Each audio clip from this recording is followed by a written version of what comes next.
Noong unang panahon sa Japan ay may nakatirang matandang lalaki at ang kanyang asawa. Ang matandang lalaki ay mabuti, mabait at masipag na tao, ngunit ang kanyang asawa ay masungit, may makating dila at palasigaw. Palaging nagrereklamo ang kanyang asawang babae tungkol sa kung ano-ano mula umaga hanggang gabi. Matagal nang hindi pinapansin ng matandang lalaki ang pagiging masungit ng kanyang asawa. Kadalasan ay nasa labas siya ng bahay upang magtrabaho sa bukid at dahil wala silang anak, para sa kanyang aliwan pag-uwi, inaalagaan niya ang isang alagang ibon. Mahal na mahal niya ang maliit na ibon na parang sarili niyang anak. Pag-uwi niya sa gabi pagkatapos ng nakakapagod na trabaho sa bukid, ang tanging kasiyahan niya ay alagaan ang ibon, kausapin ito at turuan ng mga trik na mabilis nitong natutunan. Binubuksan ng matanda ang kulungan ng ibon at pinapalipad ito sa loob ng bahay at naglalaro sila. Kapag oras naman ng hapunan, lagi siyang nagtitira ng kaunting pagkain mula sa kanyang pagkain para ipakain sa maliit na ibon. Isang araw, lumabas ang matandang lalaki upang magputol ng kahoy sa kagubatan at ang matandang babae ay naiwan sa bahay upang maglaba. Isang araw bago nito, gumawa siya ng gawgaw para ilagay sa mga damit at ngayong pagtingin niya rito, wala na ito. Ang mangkok na pinuno niya kahapon ay wala ng laman. Habang iniisip niya kung sino ang maaaring gumamit o nagnakaw ng gawgaw, dumapo ang alagang ibon at iniyuko ang kanyang maliit na ulo, isang trick na itinuro sa kanya ng kanyang among lalaki at ang magandang ibon ay nagsalita. Ako ang kumuha ng gawgaw. Akala ko ay pagkain ito na inilagay para sa akin sa mangkok at kinain ko ito lahat. Kung nagkamali ako, patawarin niyo po sana ako. Tweet! Tweet! Tweet! Makikita niyo na ang maya ay isang tapat na ibon at dapat ay handa na ang matandang babae na patawarin siya agad sa magalang niyang paghingi ng tawad. Ngunit hindi ganon. Hindi kailanman minahal ng matandang babae ang ibon at madalas siyang nakikipagtalo sa kanyang asawa dahil sa pag-aalaga ng tinatawag niyang maruming ibon sa bahay. Sinasabing ito ay dagdag trabaho lamang para sa kanya.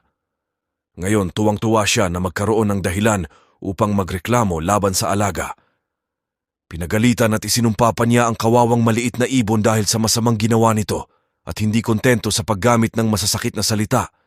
Sa kanyang galit ay dinakip niya ang ibon na sa mga oras na iyon ay nakabuka ang mga pakpak at nakayuko pa ang ulo sa harap ng matandang babae upang ipakita kung gaano siya nagsisisi.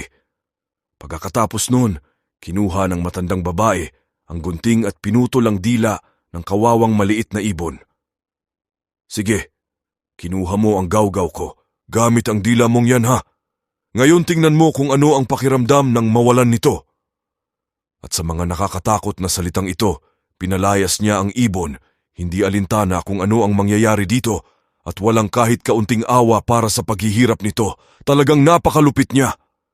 Pagkatapos niyang palayasin ang ibon, gumawa ulit ang matandang babae ng gawgaw at matapos niyang lagyan ng gawgaw ang lahat ng kanyang damit, inilapad niya ang mga ito sa mga tabla upang matuyo sa araw, sa halip na plantsahin gaya ng common na ginagawa sa Inglaterra.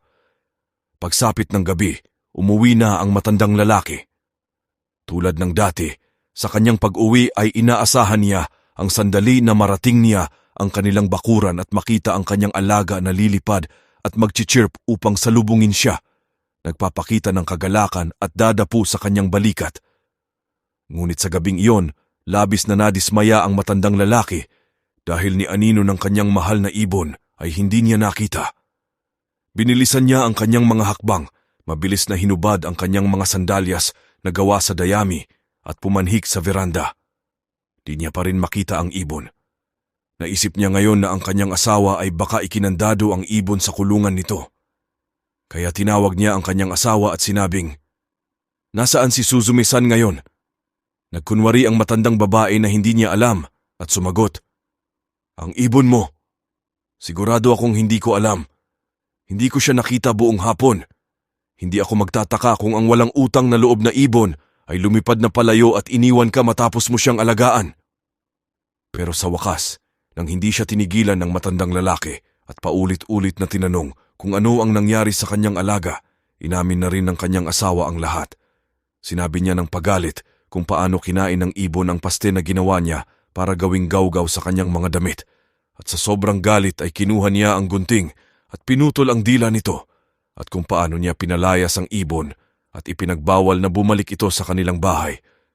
Pagkatapos, ipinakita ng matandang babae sa kanyang asawa ang dila ng ibon at sinasabing, "Heto ang dila na pinutol ko. Napakawalang hiya ng ibon na iyon. Bakit niya kinain ang lahat ng gawgaw ko? Bakit ka ganyan? Paano mo nagawang maging sobrang malupit?" Ang tanging nasabi ng matandang lalaki. Hindi niya magawang saktan ang kanyang masungit na asawa dahil napakabuti ng kanyang puso, ngunit labis siyang nasaktan sa nangyari sa kanyang kawawang maliit na ibon. "Anong kakilakilabot na kamalasan para sa aking kawawang susumisan na mawalan ng dila?" sabi niya sa sarili. Hindi na siya makakapag-chirp at tiyak nahihirapan siya sa pagkakaputol ng kanyang dila. Wala man lang akong nagawa. Maraming luha ang iniyak ng matandang lalaki habang ang kanyang masungit na asawa ay mahimbing nang natutulog. Habang pinupunasan niya ang mga luha gamit ang manggas ng kanyang baro, ay naisip niyang hanapin ang ibon pagsapit ng umaga. Kinabukasan, sa pagsikat ng araw ay maaga siyang bumangon at matapos kumain ng mabilis na almusal, nagsimula siyang maglakad sa mga burol at kagubatan, humihinto sa bawat kumpol ng kawayan upang magtanong sa kanyang sarili, "Nasaan na kaya ang aking ibon na naputulan ng dila? May bagong bahay na kaya siyang tinitirhan?" Hindi siya tumigil sa paghahanap. Pagsapit ng hapon habang naglalakad, may nakita siyang malaking gubat ng kawayan. Sa mga kumpol ng kawayan, may nakita siyang maraming ibon doon. Nakaramdam ng pag-asa ang matandang lalaki. Pagdating niya sa gilid ng gubat ay nakita niya ang kanyang mahal na ibon na umano'y naghihintay upang salubungin siya. Halos hindi siya makapaniwala. Siya ay tuwang-tuwa. Kitang-kita ito sa kanyang mga mata at mabilis siyang tumakbo papalapit sa ibon upang batiin ito. Yumuko ang maliit na ibon at ginawa ang ilan sa mga trick na natutunan niya mula sa kanyang amo. Upang maipakita ng ibon ang kanyang kasiyahan sa muling pagkikita nila ng kanyang matandang kaibigan, siya ay nagsalita tulad ng dati. Nagulat ang matandang lalaki at sinabi niya, "Nalulungkot ako sa nangyari, pero paano ka nakakapagsalita muli kahit putol na ang iyong dila?" Pagkatapos, binuksan ng maya ang kanyang tuka at ipinakita na may bagong dila na tumubo kapalit ng luma, at nakiusap na huwag nang isipin ang nakaraan dahil maayos na siya ngayon. Noon nalaman ng matandang lalaki na ang kanyang ibon ay isa palang diwata at hindi pangkaraniwang ibon. Hindi matatawaran ang kagalakan ng matandang lalaki ngayon. Nakalimutan niya ang lahat ng kanyang mga problema. Nakalimutan niya maging ang pagod dahil natagpuan niya ang kanyang nawawalang maya. At sa halip na magkasakit at walang dila gaya ng kanyang kinatatakutan at inaasahan, siya ay maayos at masaya at may bagong dila at walang bakas ng masamang pagtrato na naranasan mula sa kanyang asawa. At higit sa lahat, siya ay isang diwata. Hiniling ng ibon na sumunod siya sa kanya. Dinala siya nito sa isang magandang bahay sa gitna ng kakahuyan ng kawayan. Lubos na namangha ang matandang lalaki nang pumasok siya sa bahay at makita kung gaano ito kaganda. Ito'y gawa sa maputing kahoy, may malalambot na banig na kulay krema na nagsilbing mga karpet. Ito ang pinakamagandang bahay na nakita niya at ang mga kutson na dinala ng ibon para magsilbing upuan niya ay gawa sa pinong seda at krispe. May magagandang florera din at mga kahon na gawa sa ginto ang nakagayak sa bawat silid. Dinala ng ibon ang matandang lalaki sa isang silid na napakalaki at pagkatapos ay pinasalamatan siya nito habang nakayuko para sa lahat ng kabutihan na ipinakita niya sa kanya sa maraming taon. Pagkatapos, ipinakilala ng ibon ang lahat ng miyembro ng kanyang pamilya sa matandang lalaki. Pagkatapos nito, ang kanyang mga anak na babae na nakasuot ng mga magagarang damit na gawa sa krispe ay nagdala ng mga magagandang lumang tray ng iba't ibang masasarap na pagkain hanggang sa nagsimulang isipin ng matandang lalaki na baka siya ay nananaginip lamanag. Sa gitna ng hapunan, ang ilan sa mga anak na babae ng ibon ay nagsagawa ng isang kamangha-manghang sayaw na tinatawag na Suzume Odori o sayaw ng maya upang aliwin ang bisita. Hindi pa kailanman nagkaroon ng ganitong kasiyahan ang matandang lalaki. Ang mga oras ay lumipas ng napakabilis sa magandang lugar na ito, kasama ang lahat ng mga mahiwagang ibon na naglilingkod sa kanya, nagpapakain sa kanya at sumasayaw para sa kanya. Ngunit dumating ang gabi at ang kadiliman ay nagpapaalala sa kanya na malayo pa ang kanyang lalakbayin at kailangan na niyang magpaalam at umuwi sa kanyang bahay. Pinasalamatan niya ang kanyang mabait na ibon para sa kanyang napakagandang pagtanggap at nakiusap na para sa kanya ay kalimutan na ang lahat ng paghihirap na dinanas niya sa kamay ng kanyang masungit na asawa. Sinabi niya sa ibon na ito ay isang malaking kaligayahan para sa kanya na makita siyang nasa isang napakagandang tahanan at malaman na wala siyang kakulangan. Ang kanyang pag-aalala kung ano talaga ang nangyari sa kanya ang nagtulak sa kanya upang hanapin siya. Ngayon na alam niyang maayos na ang lahat, makakabalik na siya sa kanilang tahanan ng magaan ang puso. Kung sakaling kailanganin siya ng ibon para sa anumang bagay, kailangan lamang siyang ipatawag at darating siya kaagad. Nakiusap ang ibon na manatili siya ng ilang araw at magpahinga at mag-enjoy sa pagbabago ng paligid, ngunit sinabi ng matandang lalaki na kailangan niyang bumalik sa kanyang matandang asawa na malamang ay magiging masungit dahil sa hindi niya pag-uwi sa tamang oras at sa kanyang trabaho, kaya't kahit na gusto niya, hindi niya matatanggap ang mabait na paanyaya nito. Ngunit ngayon na alam na niya kung saan nakatira ang ibon, bibisitahin niya ito kapag may oras siya. Nang makita ng ibon na hindi niya mapapapayag ang matandang lalaki na manatili ng mas matagal, nag-utos siya sa ilan sa kanyang mga tauhan at agad silang nagdala ng 2 kahon, isang malaki at isang maliit. Ang takamanga ito ay inilagay sa harap ng matandang lalaki at hiniling ng ibon na pumili siya ng alinman sa mga ito. Hindi mapigilan ng matandang lalaki ang matuwa sa mabait na alok nito at pinili niya ang mas maliit na kahon at sinabing, "Ako ngayon ay sobrang matanda at mahina na upang magdala ng malaki at mabibigat na kahon. Dahil sa iyong kabaitan na sabihin na maaari kong piliin ang anumang gusto ko, pipiliin ko ang maliit na kahon na mas madali para sa akin na dalhin." Pagkatapos, tumulong ang ibang mga ibon na isuot ito sa kanyang likuran at nagtungo sa gate upang ihatid siya. Nagpaalam sa kanya ang mga ito sabay yuko at sinabihan siya na pwede siyang bumalik kung kailan niya gusto. Sa gayon, ang matandang lalaki at ang kanyang alagang ibon ay nagkahiwalay na masaya at hindi nagpakita ng kahit anong galit ang ibon para sa lahat ng kabutihan na dinanas niya sa kamay ng matandang asawa. Sa katunayan, siya lamang ay nagdulot ng kalungkutan para sa matandang lalaki na kailangang tiisin ang lahat ng ito sa kanyang buhay. Nang makarating ang matandang lalaki sa bahay, mas napakasungit pa ng kanyang asawa kaysa karaniwan dahil gabing-gabi na at matagal na siyang naghihintay sa kanya. "Saang dako ka ba nanggaling sa ganitong oras?" tanong niya ng malakas. "Bakit ka bumalik ng ganito ka-late?" Sinubukan ng matandang lalaki na patahimikin siya sa pamamagitan ng pagpakita sa kanya ng kahon ng mga regalo na dinala niya pauwi at sa kanya ikiniwento ang lahat. "Ngayon tingnan natin kung ano ang nasa loob ng kahon," sabi ng matandang lalaki.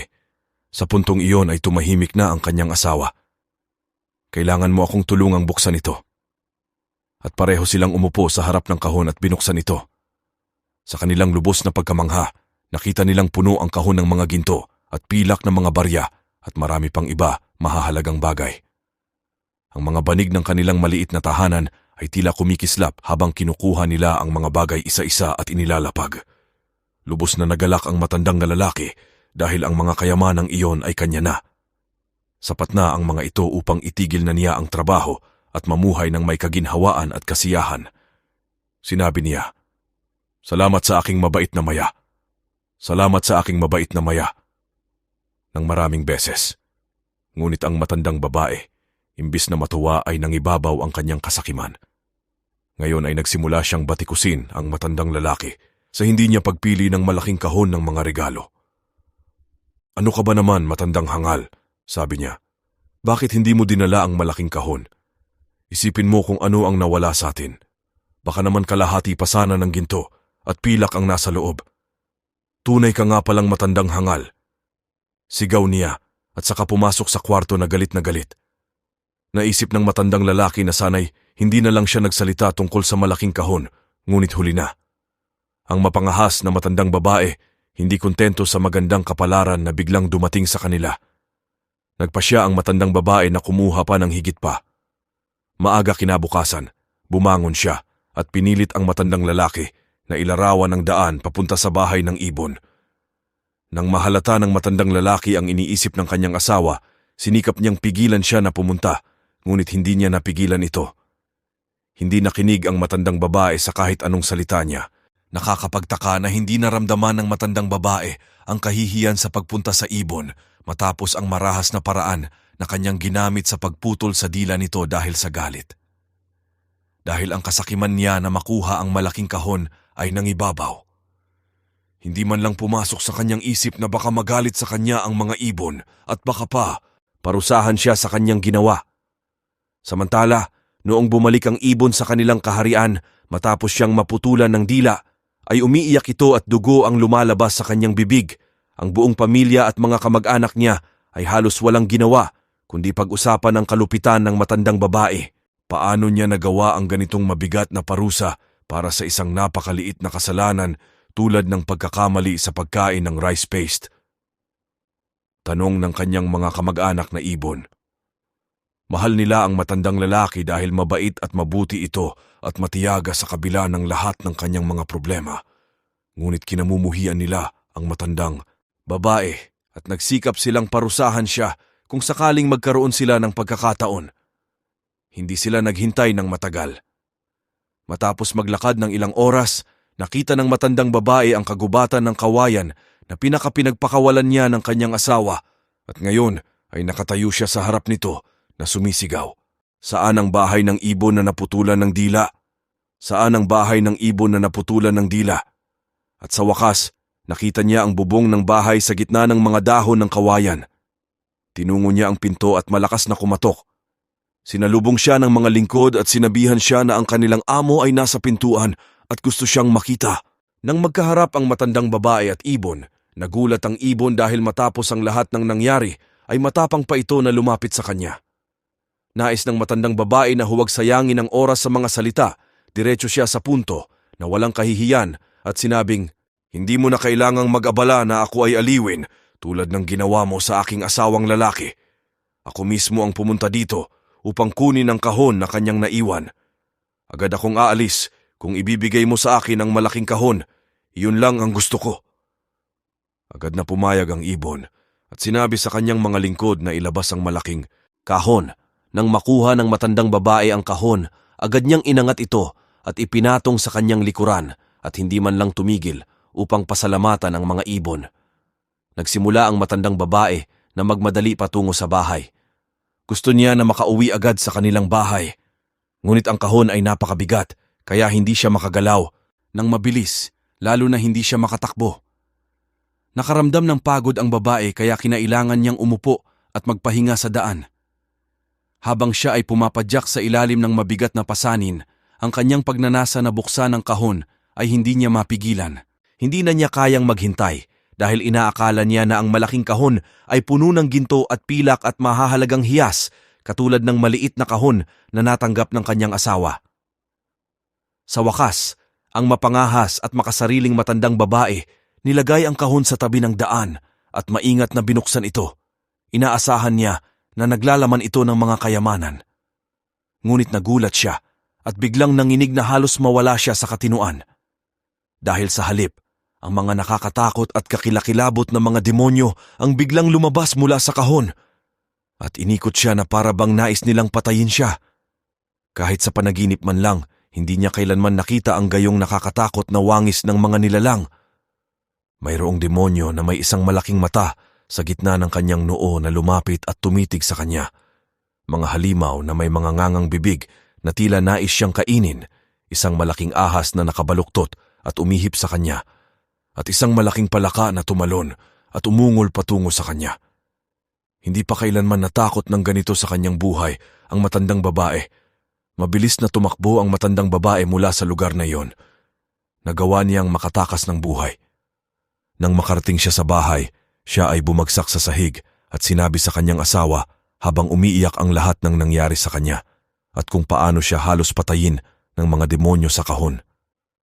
Pagkatapos ay nagsimulang sisihin pa ng matandang babae ang ibon, ngunit pinigilan siya kaagad ng matandang lalaki at sinabing, "Huwag mong sisihin ang ibon, kung meron mang dapat sisihin ay ang iyong kasamaan na sa wakas ay natagpuan ng kanyang kabayaran.